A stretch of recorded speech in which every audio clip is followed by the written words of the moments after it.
Hi, welcome to another episode of KZCF Live. I'm Jordan Duckins, and we're here at the Kalamazoo Public Library with some of the panelists that were just on the Institutional Anti-Racism panel here at ONEplace.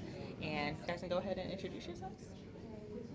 My name is Chris Dilley. I am the general manager at People's Food Court.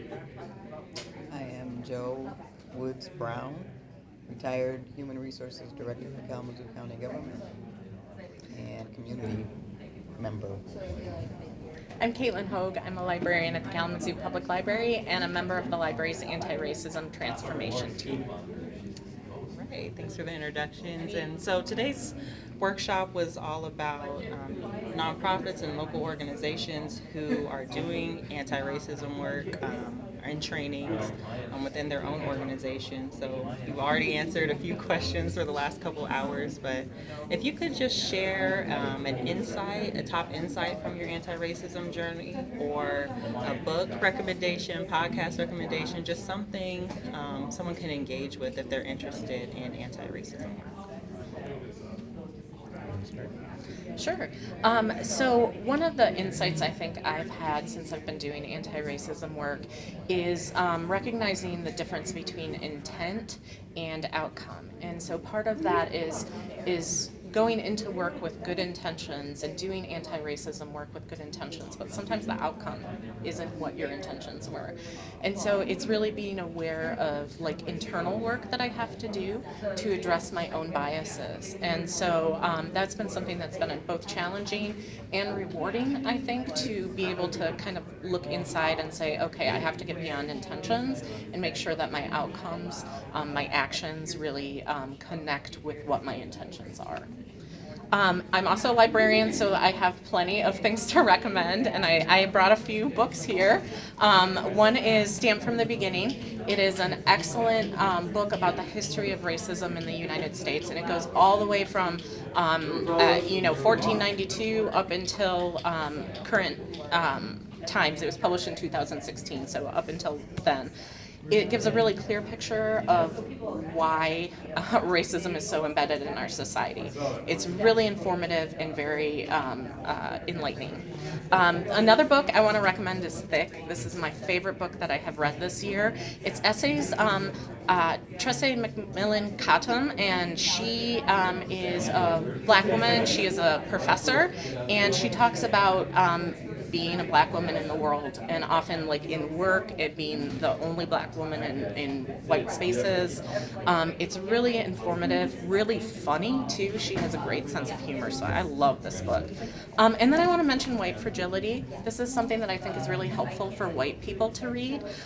We can get defensive when we're doing anti-racism work, and this really kind of spells out the different ways that that shows up.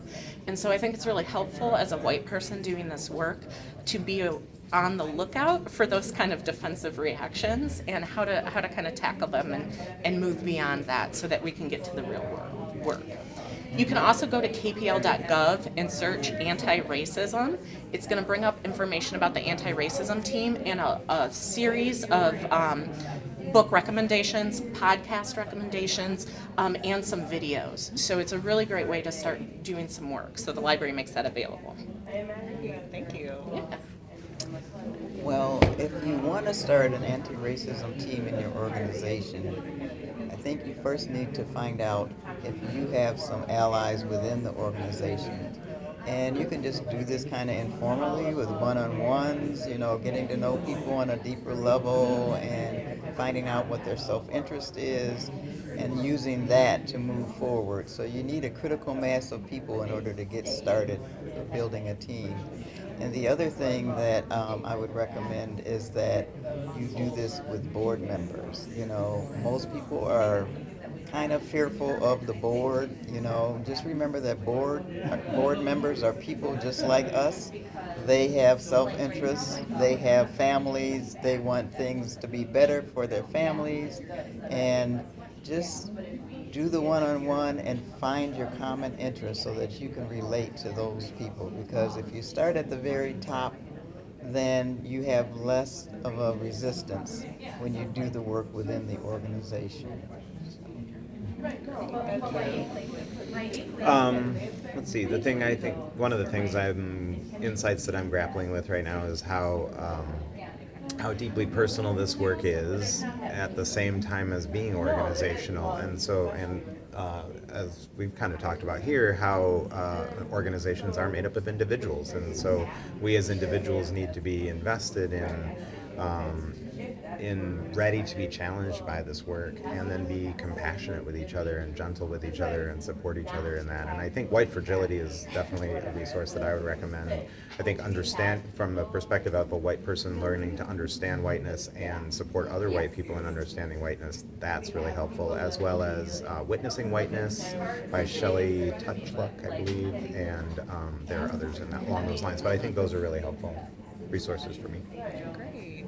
And I will be sure to share that link for the KPL page on this post. But thank you all so much for sticking around and sharing some of those insights and recommendations. And thank you all for watching, and we'll see you next time on KZCF Live.